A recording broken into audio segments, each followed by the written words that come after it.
À Papeete, le Paul Gauguin est revenu hier soir, 3 mois hors du Fénois pour des travaux de maintenance. Un symbole. Il n'attend plus désormais qu'un agenda. En Europe, les compagnies italiennes annoncent le retour des croisières en Méditerranée.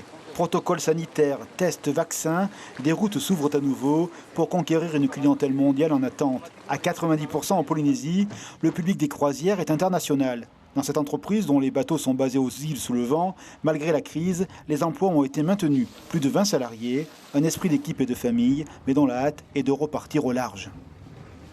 Techniquement, on prépare donc cette reprise. Notre seul souci actuellement pour répondre aux clients, surtout à l'international, c'est la reprise, la date de reprise justement, l'ouverture des frontières et donc les conditions de réouverture. Mais non, actuellement, il n'est pas question en fait. Nos emplois sont maintenus et voilà, on fonctionne en grande majorité à temps plein. Le tourisme est un champ économique où la concurrence s'exerce au niveau mondial. Aux 4 coins de la planète, des gouvernements annoncent la réouverture de leurs frontières aux touristes. Conséquence, la pression se fait plus grande sur les opérateurs de Polynésie. Potentiellement, il y a de la clientèle, mais avec l'absence de visibilité, il y a un risque d'éviction. Une date est attendue. 165 millions d'Américains vaccinés jusqu'à aujourd'hui. Donc il y a potentiellement déjà entre 15 et 30 millions de croisiéristes parce que c'est des personnes âgées qui sont prêtes à reprendre la croisière. Donc tous les pays d'Europe se battent pour essayer d'avoir cette clientèle qui va vouloir repartir en vacances. Des choses également que les gens ne savent pas, la dernière croisière de Oceania Cruise de 180 jours a été vendue en 24 heures.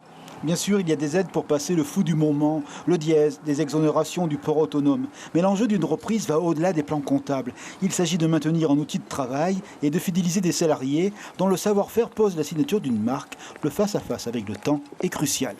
Il est nécessaire pour notre secteur de maintenir ces emplois compétents. C'est un peu le constat qu'on fait aujourd'hui, de manière générale dans le tourisme, que les salariés commencent à délaisser leur métier au profit de d'autres secteurs, peut-être plus sécurisants pour eux. On a besoin d'une visibilité sur la reprise pour l'avenir de nos salariés, de notre entreprise et du tourisme polynésien. Et puis commercialement, je vous assure que commercialiser un séjour à une date fictive, c'est extrêmement compliqué. Le monde de la croisière attend désormais une fumée blanche. Ce secteur pèse 16 milliards de chiffre d'affaires.